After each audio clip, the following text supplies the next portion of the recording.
নাতিবাবুর কাশি হয়েছে, তাই এখানে বাসুক পাতা আর রাম তুলসী পাতা আর যে পূজায় দেয় যে সেই তুলসী পাতা দিয়ে রস করে আদা দিয়েছি এর মধ্যে দিয়ে থেতো করে তারপরে আমি এই যে এই গ্লাসের মধ্যে আর কি থেতো করেছি আমি। এই যে আদা দিয়ে দিলাম, আদা দিয়ে দিয়েছি। এবার রস করে এই যে নাতিবাবুকে রস করে এখন জাল করে দেব, জাল করবো এখন। রসটাকে জাল করে তেজপাতা দিয়ে দিলাম, একটু গোলমরিচের গুঁড়া দিয়ে দিলাম। এখন ভালো করে নাড়াচাড়া যে ফুটে গেছে,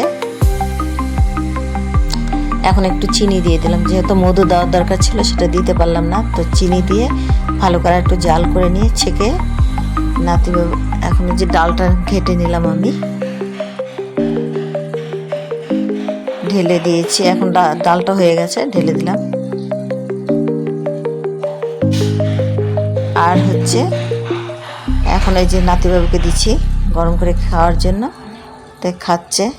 এখন কেমন করছে মুখের, দেখেন না কিরকম, মানে বিষ ওর কাছে এরকম লাগছে, করোনা ফেল খাইতে গেলেই। তো এই যে দেখুন কত অ্যাক্টিং করে খাচ্ছে, ওর খাওয়ার নমুনা দেখছেন। তাই এইভাবে খাচ্ছে আর যে ছটফট করছে। আমি জোর করে বলছি খা খা, খেতে যাচ্ছে না, তাই যে খাচ্ছে। এখন এই যে বলছে কি বিষ বলে।